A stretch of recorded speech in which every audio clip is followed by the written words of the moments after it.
Welcome all, and thanks very much, Mateusz, for joining me in this webinar or a talk really about the new GTM engineering. And I'm very happy to have this conversation with Mateusz, of all people specifically, because he's like an ultra expert in this topic, and we've had the chance to meet each other a couple of times before at the Clay Cup clubs in Poland, and I had the chance to see his presentations about the topic and hear his thoughts, which are super extraordinary. So yeah, we'll be talking about AI agents here and GTM engineering. First about the theory, so like what's going on and where the space is heading, basically, and what are our takes on the space. And after that, we'll move to a more practical section where both me and Mateusz will dive deep into some specific GTM use cases. And as a quick introduction, that will be an overview of a fully automated process using agents, and then automated proposal process using agents as well. So I guess we can kick things off with an introduction of Mateusz. So please, the floor is yours. Yeah, so hey everyone, once again, I'm Matt. I am actually the vice champion for the Clay Cup GTM championship, which also Leszek takes part in. And I think you are in top 8, I guess, Leszek. So it's 16, yeah. Top 16. Okay, so I guess the top 8 will be a matter of time only. Yeah. But a little bit about me. I work in the B2B industry, especially in the outbound ecosystem and the CRM data automation stuff. So the GTM engineering is quite close to me. I work in this industry for 5 years, especially as a sales representative. And after that, after 2 years working as a sales representative, I switched to the GTM engineering itself. So to the sales process automations, to the marketing automations, and to all of that is related to the data, marketing, and sales. And currently, we see that there is a huge shift in the market. The data is more accessible, the data is cheaper, and there is a lot to be automated. So that's where I'm coming from, that's what I do, and that's what I specialize in. Yeah, awesome. So yeah, this is me. As Mateusz said, I am also taking part in the Clay Cup. Originally, I started my career as an SDR, I think 6 years ago that was. So the entirety of my career is oriented around sales, from SDR to SDR manager positions to a little bit of selling itself, and then with a pivot to RevOps. And what came out naturally, a pivot to GTM engineering and agentic AI. So right now I run my own advisory where I work as a fractional head of GTM engineering, basically helping companies go AI native and building agentic AI infrastructure in sales and marketing teams. So basically in the go-to-market departments in general. So today, the first topic of the discussion is around AI agents. And I think this is a very interesting topic because there's a lot of noise around it. So I wonder, Mateusz, with your experience so far, what is your understanding internally in Vanderbuild of an AI agent? I wonder how you specifically define this in the context of sales. Okay, so I feel like we have a couple of layers that are usually misunderstood when it comes to the sales processes, marketing processes, etc. So, and the agentic AI. So the people usually think that if they have a simple workflow, that this is the agentic AI or like an AI agent. They have a simple workflow that they are moving the data from one place to another. It's usually only the automation. The agentic AI starts whenever you have an agent that makes some decisions. And that's how we understand it. We want to have a super agent that has its sub-processors, like smaller agents that are very specifically trained to do specific tasks, with a super agent that is supervising them to make a certain decisions on certain matters. And that's where the agentic AI happens. So if I would have to make one statement in terms of how to differentiate the agentic AI, I would say it's the decision-making process that is being delegated to achieve certain tasks, and it's also a task's completeness. That is the second criterion. Yeah, certainly. I fully agree with that. I think in the last few years, with tools like N8N becoming popular, the art of workflow building became very much popular and available to everyone, right? And since agents became somehow valid, the line is becoming more and more blurry. I mean, what I mean by that is that we evolved from deterministic workflows into AI agents, and what enables the evolution is the part you mentioned, that there is something that can make a decision, right? That can orchestrate the workflow. So, for example, if we had an N8N workflow with like 20 nodes a year ago, today we can still have the 20 nodes, but on top of that, there is a thinking layer that can orchestrate them in real time. And this is how I understand agents internally. This is what I mean when I build agents. It's a system that can make decisions and that can improve itself over time. So this is where the magic happens, really. And I'm very much curious because you work a lot with B2B companies, right? From your experience, how many teams actually use agents? From my perspective, very little. I feel like like a tornado, let's use this phrase because it's kind of sexy nowadays. This tornado actually starts. So I don't see many companies have their own GTM agentic based systems currently in place. I see that it is now happening. So, for example, in the Western countries, or especially in the US, it is already happening. So the companies have their repos in a GitHub. They know how to manage the skills that they have internally on a company level, which is also a huge problem nowadays. That the people usually are silosing, or like making out of their competencies, their skills that they are using, a siloed competencies, personalized competencies that are not being managed on a company level or on the account level, which is being a huge problem. So right now it is being solved. If the company has certain competencies, they can move the skills, they can move these competencies on a general level to the to cloud, to GitHub. But on the other hand, I feel like right now in Europe, we are only just starting with this type of agentification, I would say. So it is not that common. Depends on what you are asking about. The people and the more, let's say, engineered, savvy innovators, sales innovators, they are just getting started, but they are working as an individuals. The industry currently tests what comes to the market. And also, while we are developing the new solutions, while we are developing the new agents that cover certain tasks, still the technology changes so fast that it's really, really hard to create something that will survive in a long time because of the changes that are being happening, because how the tools are being changed, and et cetera, et cetera. So yeah, that's how I feel it. What's your take on it? Yeah. I think you said two very interesting things. The first one about the US, the second about what survives. And to first reference the first one, well, we can make fun of like San Francisco tech bros and stuff, but at the same time, you have to admit that these are the people that are at the edge of innovation. And with stuff like AI agents, which is like a groundbreaking technology, the difference between an org that is actively using agents and an org that is not at all is massive, right? So essentially, when an org adopts like a model where there's a centrally managed team building agents internally, I think this is a moment they can truly flourish.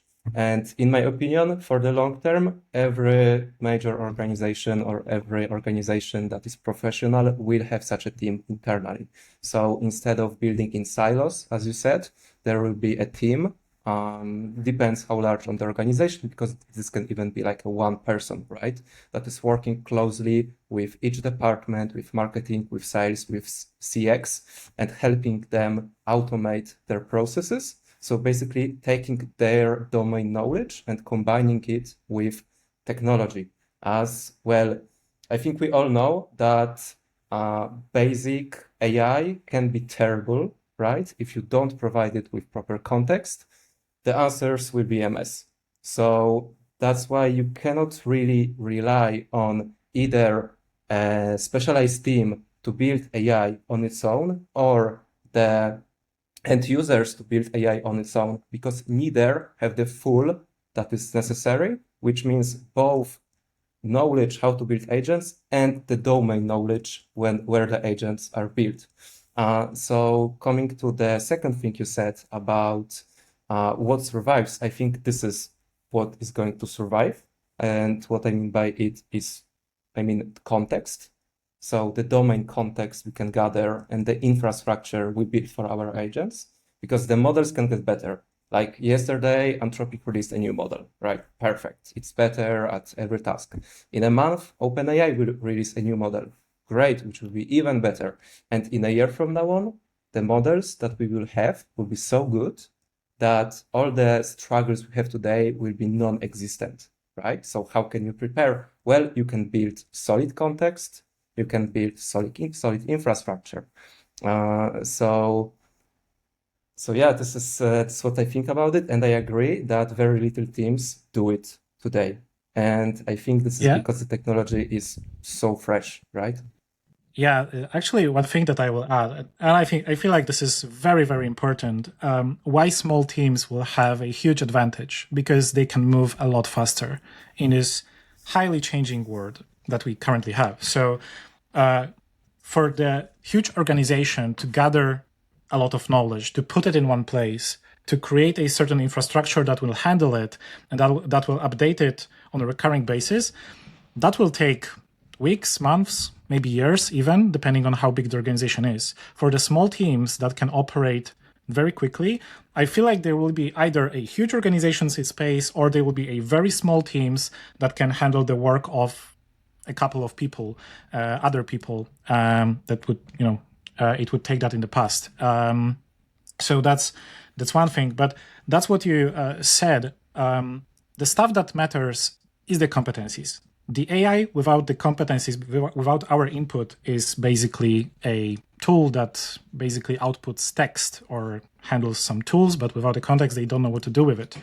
So I feel like if you know the secrets of the industry, if you know how stuff works, if you know how to sell or how to generate leads, that will matter a lot in the future. And I feel like the competencies will be more and more expensive as the time goes, because the setup of the AI that will be executing tasks will be relying on such competencies. And when the trends change during the time, if you know how to operate within these trends, then you will be better set for the future for the agents to update them, to update their competencies. That's what I feel like what will be happening. Yeah, fully agree. When it comes to some examples from real life, because this is something I work on a lot, so trying to decode how a professional thinks about the topic and build an AI process around it. Let's take a process like, I don't know, writing blog posts. So we want to build an AI agent around it. Okay, perfect. How do we do it? We take an expert and we try to write down their thought process step by step and then feed that into the agent. So this is actually a very difficult task, because we as humans, our brains are so complex, it's crazy. And trying to map the thought process and all the different context that is being loaded at different times is a task that is quite hard, to be honest. But once you can build a solid framework around it, then you can see the magic happen, because this is the moment where you can take any other process and you can apply the same framework to build an agent around it that from the start is like 80% done, right? So if you are Mateusz and you know so much about sales development and all of that, Once you can build solid agents around your own brain, well, life becomes different, which you will for sure show in later stages of the meeting. So while we're in this topic, in this area, I wonder, in your opinion, like what are the areas where today agents are the most useful? Okay. So currently, where I'm seeing the biggest implementations, or like the biggest part of implementations, these are the repetitive tasks that you can define on an operational level. So the example that I have right now is the proposal process, which is being repetitive. You have a client, the client comes to the meeting. After the meeting, you need to prepare the proposal. And that usually takes a lot of time. So if you have a process that usually is more or less complex, usually it takes a couple of hours, and you see that it is oriented around the text, around handling a couple of different tools. Usually, if something takes a lot of time and is a process, it can be automated. It should be agentized. Not sure if that could be a verb, but Yeah, I guess. that's yeah, I guess too. I also like the phrase agentification. I feel like it will be one of the future keywords, agentification of the processes. Yeah, so that's how I approach it. If you are doing something repetitively, that's the way to do it. If you are feeling that you are talking a lot to the AI, to the Claude, to ChatGPT, whatever, and you are handling tasks there, that should be automated. That should be agentified.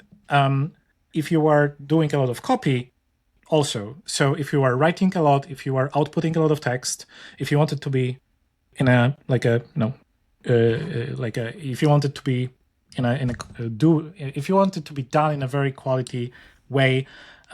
So yeah, that's true. So you mentioned the blog post, you mentioned the post, you mentioned the graphics creation. Right now we have the design. You can create our fundamentals.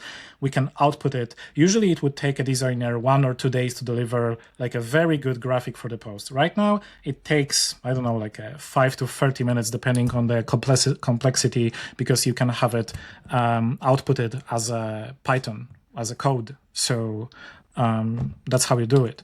So just to sum up, if on operational level you are doing something repetitively, you have the input, you know how to store it, you know how to process it, and you know what should be the output, and you can do it, and you are doing that repetitively within your agent, like within your AI LLM, within your workspace. Then I feel like it should be leading towards the agentification. Yeah. What I would add to this is basically a framework you can use to identify opportunities for agentification. This is something I do myself as well. So there is this author, I think he's called Dan Martell or something like that. He wrote this book, How to Buy Back Your Time. And if you Google it, you will find the framework for sure. Basically, what it is about listing the things you do in a week and grouping them into categories. And long story short, what you get after you go through the framework is a list of tasks that you should automate in the first possible moment, really. And this is very helpful to identify the areas for identification, because you can see where it is actually useful for you to invest your time. And I think this is a very important factor, because building an AI agent is not a fast process. You cannot expect yourself to build one in 10 minutes. This is a very common mistake I see, that people just ask Claude, hey, build me an agent around a process and expect it to work. Spoiler, it won't. Or will be if the case is very simple, but for more complex things, you really need to invest quality time into solving the issue. Yeah, I think we spoke a lot about the topic, and we could keep talking for eternity because it's such an interesting topic. But there is one that is equally interesting we wanted to cover, which is GTM engineering. And Mateusz, you spoke at InfoShare, which, by the way, is a huge Polish conference a couple of weeks ago about GTM engineering as well. And I'm pretty sure you have quite a few opinions on the topic. So I'm very curious why do you think GTM engineering is becoming more and more important? Mm-hmm. Okay, actually, I said a couple of phrases at the beginning while I was representing myself, introducing myself. So the most important, the most important three factors, and I can give you the examples why the GTM engineering is becoming more important. Is the first one, the data is becoming cheap.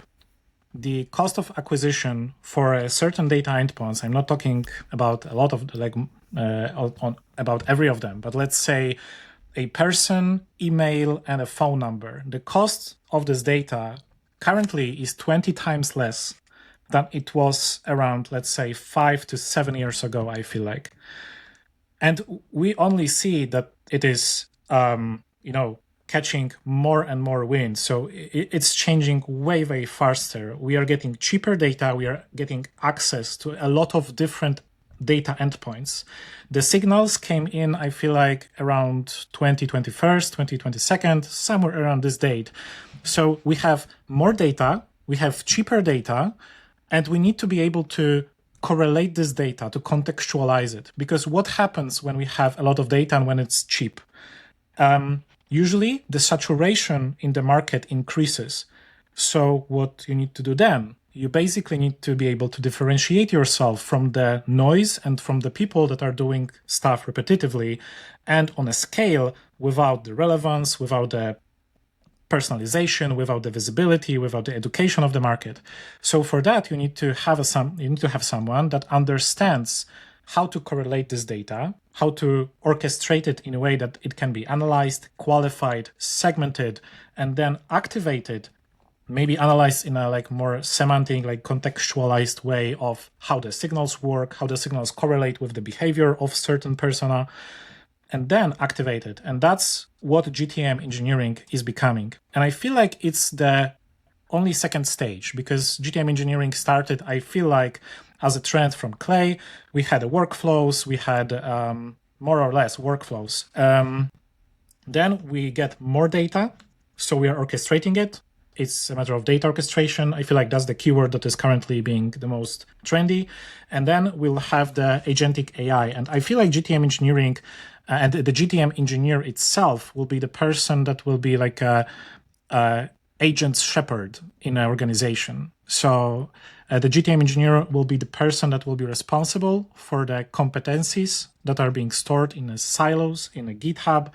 They will be responsible for updating such knowledge there. They will be responsible for maintaining the fundamental data that you have within your organization. So like a CRM data, how the people are interacting with your organization, which is very important.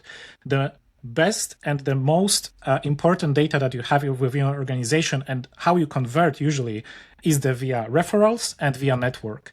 And if you want to build your network, not only around your persona, but also around your brand, around your company, and that's how you want to sell, that's what will be important to map out all of the behaviors that are happening digitally or offline during the events around your company. And that's what GTM engineer and GTM engineering is all about and will be all about.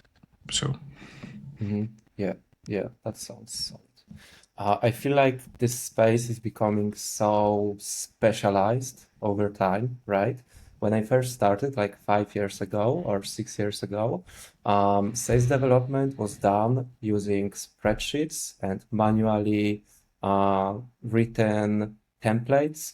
Everyone got the same template. All you changed was hi first name, and that was already high tech if you compare it to like 2010.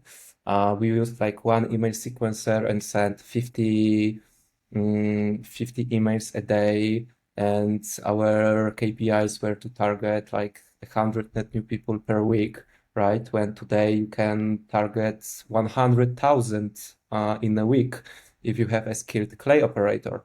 And now you have so many extra tools. You have to layer in signals, awareness stages. If you want to run a successful ABM motion, for example, there are so many different elements that you have to combine.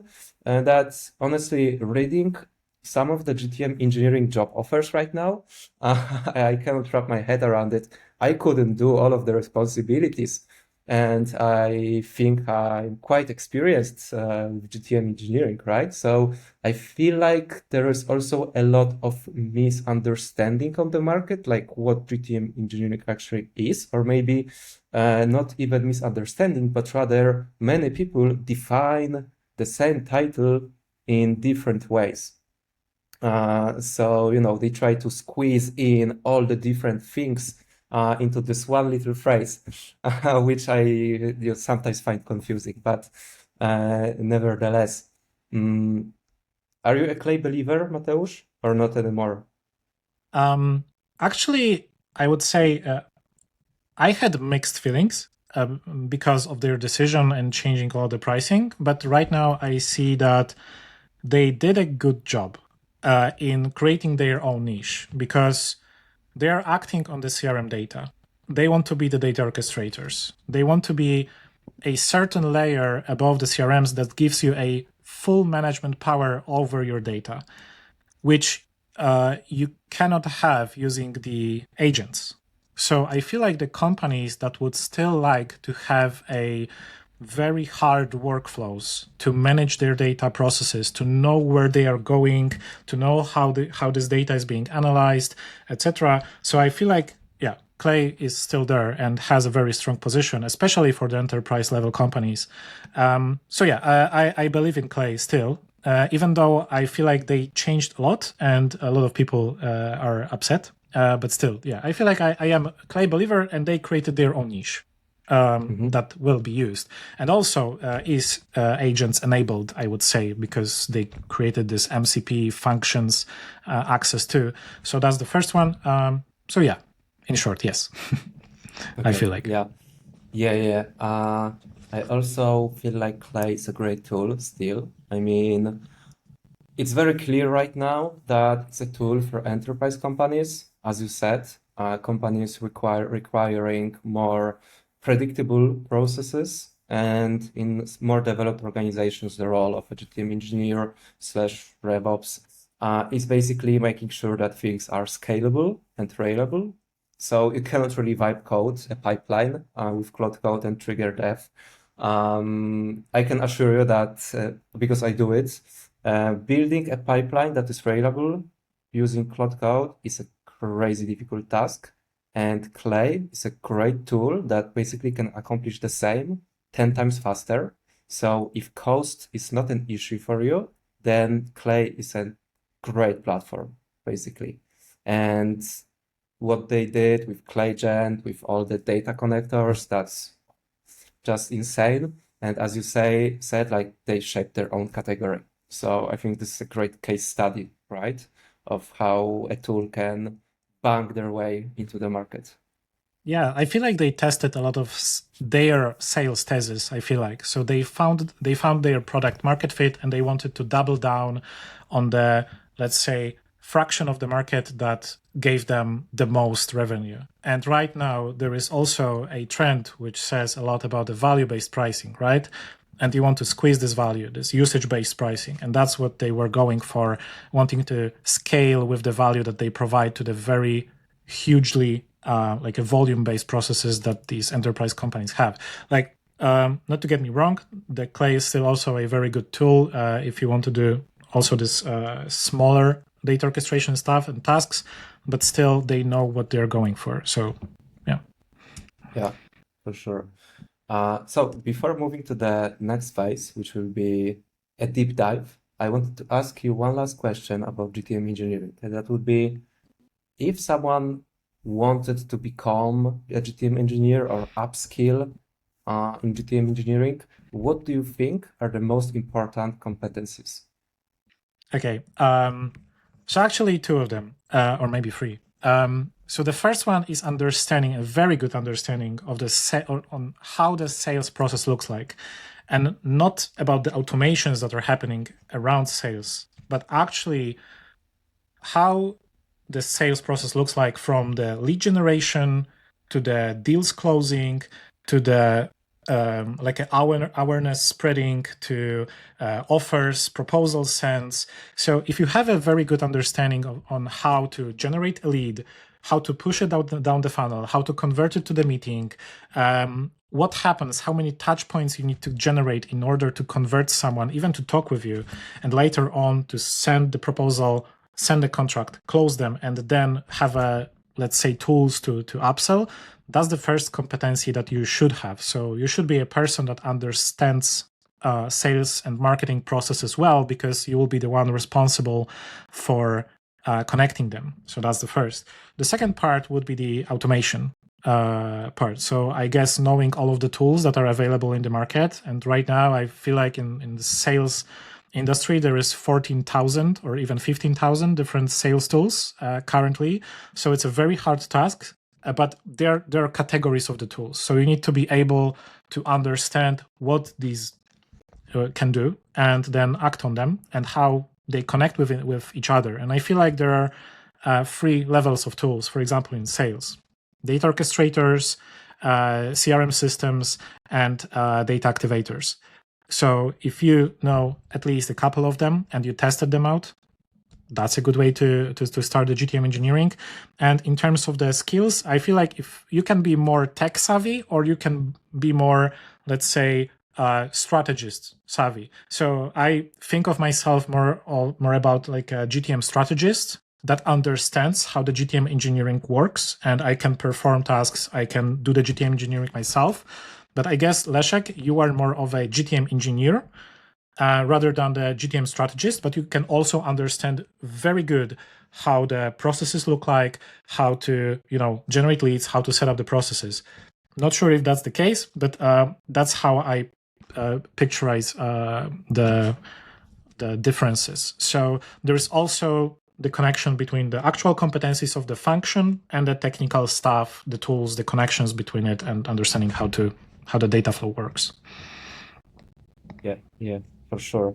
I would also add that for basically all jobs right now, just play around with agentic AI, like Cloud Code, Codex, whatever. It's useful basically everywhere. And even for the sake of learning how to be a better salesperson, marketing person, whatever, it's just a great tool.